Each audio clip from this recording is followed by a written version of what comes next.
Hello and welcome to a fresh edition of The Deep Dive. With me today, I have my brother, in fact, literally my brother,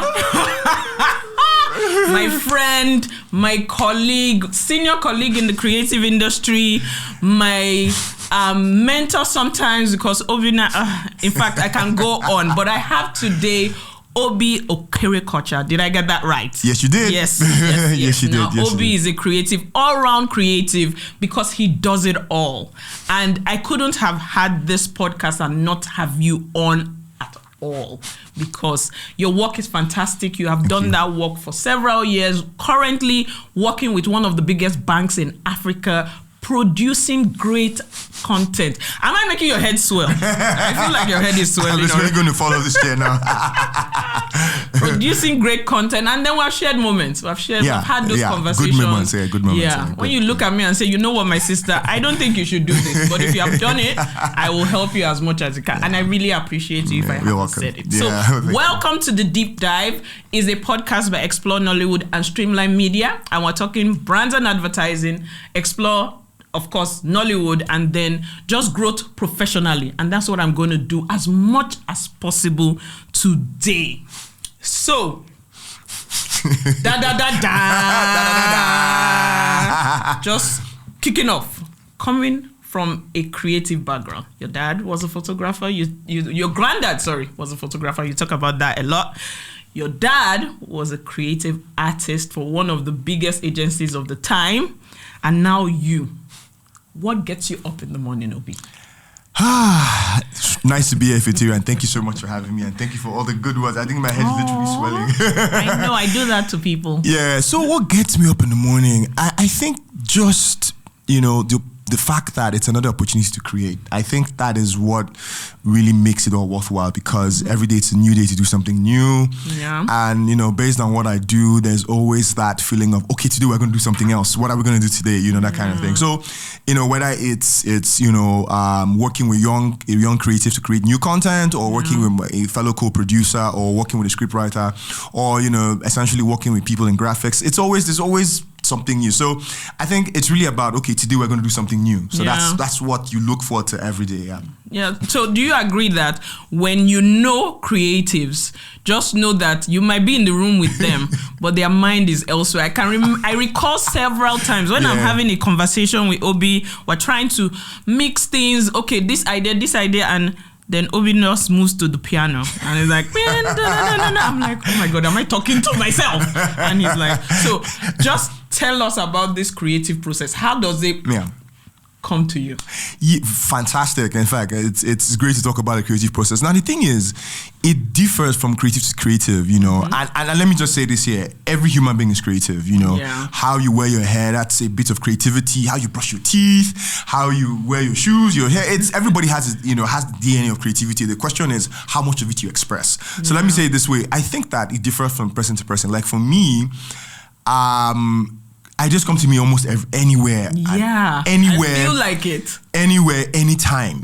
I could be literally having conversation like you explained, and something just comes to my head, and I just need to put this down. But thinking about it critically, a lot of ideas come to me when I'm in the shower. Don't tell me I want to do this. So basically what happens is that, so I have a creative challenge or brief or task, and I'm thinking about it, and just when I wake up and I'm having my, my shower, and this says, okay, if you tried it like that, or if you tried that, or you did that, or you added this, because so many times, and it comes with me sleeping over it and saying, okay, how am I going to execute this thing? I really have to make it. I don't just want to do it. I want to make it stand out. So it just comes. Sometimes that's why I like to surround myself with a lot of what I call creative devices. Yeah. Like in my house, literally beside my bed, I have my studio. So I have my keyboard, I have my speakers, I have my screens, everything. So if I can wake up at 2 a.m., I can start composing. When I'm downstairs in my house, I have an upright piano. It's what I'm thinking about, because I compose music. So if I have a creative idea, I just go to and start playing. Any time of day. So there is literally no inhibitions. And I've built it that way. And it's something that it's something I've always wanted. So around me, my phone is. If I show you the things I do with my phone, if Obi takes a picture of you, you'll be like, no. So no. So you're great with your hands. Of course, your mind is fantastic. It blows me all the time. Again, when I was taking on a new role, I think I called you and I was like, Obi, how exactly can I execute? What can I do differently? Obi gave me 3 different ideas. Unfortunately, I haven't started any, but it's all good. He gave me 3 different ideas, and I was like, when I got off the phone, I was like, why didn't I talk to you earlier? It feels just easy to have that conversation with you. No, thank you. So you have had the opportunity to produce documentaries. Yeah. Adverts. Yep. Of course. For one of the biggest banks and foundations in Africa. Yep. If you were to choose. Oh my God. Lifestyle series, movies, music, or documentary, which will it be? And why? Very good question. Now you have me. I mean, anybody that knows me knows I'm a cinephile. I love movies. I mean, I literally live in a box, just in that wonderland of, of fiction and all that stuff. I love to watch films, different kinds, different genres, thrillers, dramas, whatever it is. Yeah. But I think in terms of creation, I always say this to people and my creative friends that I think documentaries are very unexplored. You know why? Because it is non-fiction. Yeah, and there's so many things, from reenactment to how you can tell a story, take a very big story and break it apart and bring it together. So I just feel that there is a lot more in terms of what you can do with something that is not scripted, that is non-fictional. For me, in terms of creativity, that was something I would love to do, because I've done a couple, I've worked on several projects on teams and done some myself, but I just feel that there are a lot of boundaries you can push, and non-fiction is becoming very huge in streaming platforms now. And big documentaries, like there's one, like for instance, it's what's it called now? The Michael, is it the Kobe one? No, the Kobe one. No, the Michael Jordan one. It's called I can't remember the name now, but basically what happened was they took I think it's called The Last Dance. That's what it's called, The Last Dance, because I knew it was somewhere. I was just refreshing, rebooting my head. So basically, in Michael Jordan's final year with the Chicago Bulls, they got a team to follow the team around for a complete season.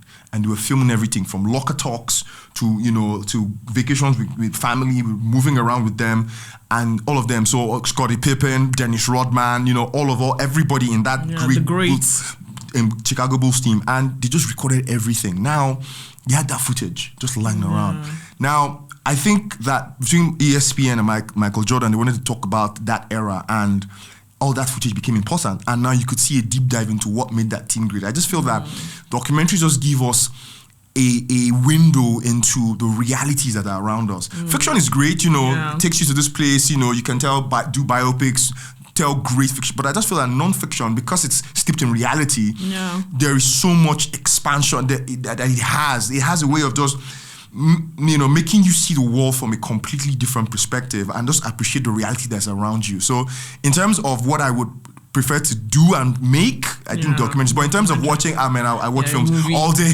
Movie buff. But creating docs. That's so good. I like docs. I think what you just said just brought back something to mind right now. So having a lot of footage, being able to collect and preserve is what will definitely keep even the movie industry moving for a very long time.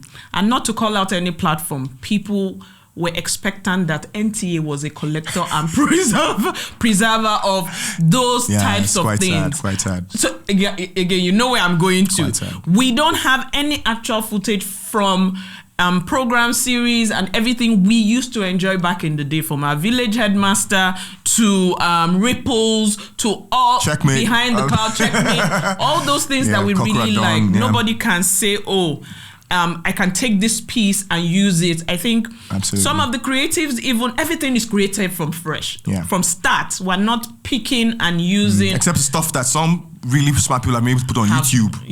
So we had that even with the adverts as well. We can readily have the masters, the originals. Exactly. Also, so we're not a saving country. So I think so you're speaking something that really touches my heart, because there's so many times I've been in a situation where I'm trying to do a documentary for an institution, and for some reason there's no archival material for you to fall back to, and it's quite sad.